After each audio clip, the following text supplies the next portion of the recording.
In this video we're going to be looking at kettlebells and the type you should be buying. There's so many on the market, it's so easy to make a bad choice and buy a piece of rubbish which is going to feel uncomfortable to use and just end up being put outside for the dustman to take away because they're awful. Okay, so there's all sorts in front of me here. We'll take one at a time. We'll also discuss what starting weight you should be looking at when you first get into kettlebell training. Right guys, let's discuss kettlebells, the good, the bad and the just plain stupid. Okay, so we'll start with these two guys here. So these are competition kettlebells. Let's first of all rattle off some of the advantages and disadvantages of comp bells compared to cast bells. Right, so these are the competition kettlebells, and as the name suggests, this is what you're using if you compete with kettlebells in kettlebell sport. This one on the other hand, is more of a fitness bell, so if you don't intend to compete, these will serve you well. These are all the same size, regardless of what weight you have. So you have a 12 kilo or a 40 kilo, it's going to be this exact dimension. These ones are cast, so as they get bigger, they get heavier. The advantages of this is that once you get used to the way it fits, the way it sits in the rack position, the way it presses, the way it feels in the overhead position, as you go up through the weights, as you get more advanced, you don't have to get used to something of a different physical dimension. It might not seem like a big deal, to me it is. It just feels better once you get used to a certain thing of a certain size. Also with comp bells, you have a nice large base, which is great for floor-based exercises. They're not going to topple. You're doing renegade rows, for example. This particular one here, these are all Wolferson, by the way. This also has quite a large base, but not as large as that. But it's been designed to have quite a large base. You can still do floor-based exercises with this one. But obviously with these, as they go up in weight, they get bigger and bigger. So you just get used to something of a different physical dimension, so it will just sit differently each time as you go up with the weights. These have a larger contact point on your forearm, so on your wrist, so I find it more comfortable. These being smaller have quite a small contact point, so that can be an issue. They can be more uncomfortable to hold in the rack position and in the overhead position. But they're both good bells. So they're both Wolferson. There's another type of Wolferson competition bell, and that's this one. This is their new one, their GSU bell. So if you intend to compete in this country at some point in the future, you never know, get used to these. This is what you'll see at GSU and Oxy events. Great bell, great quality, lovely paint. Slightly different design handle to these. These are a bit slimmer profile here. These kind of flare out a bit more. So the aperture here is a bit narrower, a bit smaller than this one, which to me, this took about a few months to adjust to, because the hand insertion wasn't quite so deep. There's just not quite so much space in there, but you get used to them, and these are ones I use exclusively now. They're a great bell. Also, this one has a smoother handle, which makes it harder to apply chalk. This one has a slight texture to the handle, so chalk goes on much easier on this bell. Again, might not be an issue for yourselves, but if you do like to chalk the bell, which lots of kettlebell athletes do, because it helps with the grip, then this one will certainly take chalk a lot easier than this guy here. Okay, this one has a hole underneath, which is good because it allows all the swarf to come out. So you get, often these bells get a bit of rattling around inside just due to the manufacturing process. This one, that doesn't happen. So these are both great bells, as is this one. Good. All Wolferson. This guy here, another Wolferson bell. This is their Black Series.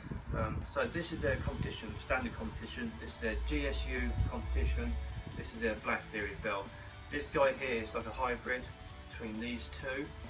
I have mixed feelings about it really. It's okay, it's got a decent sized base. The aperture is quite large, but I find that as you go up the weights with these, especially with the 12 and 16, the handle gets quite a long way from the bell here, so that it sits quite low on the forearm.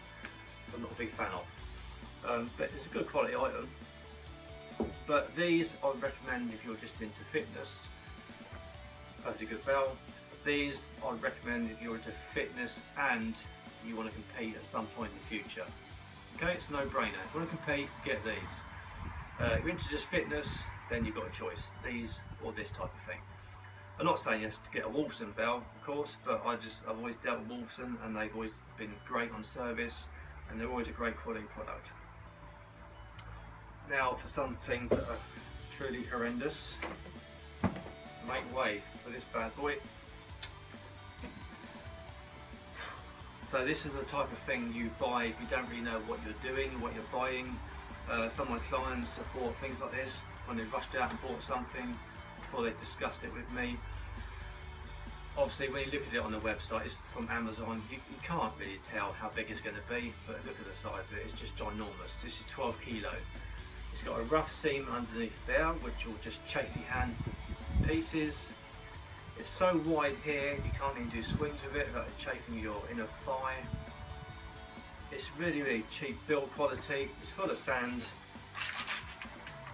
rattles around. If you pay 50p for this, you pay 50p too much.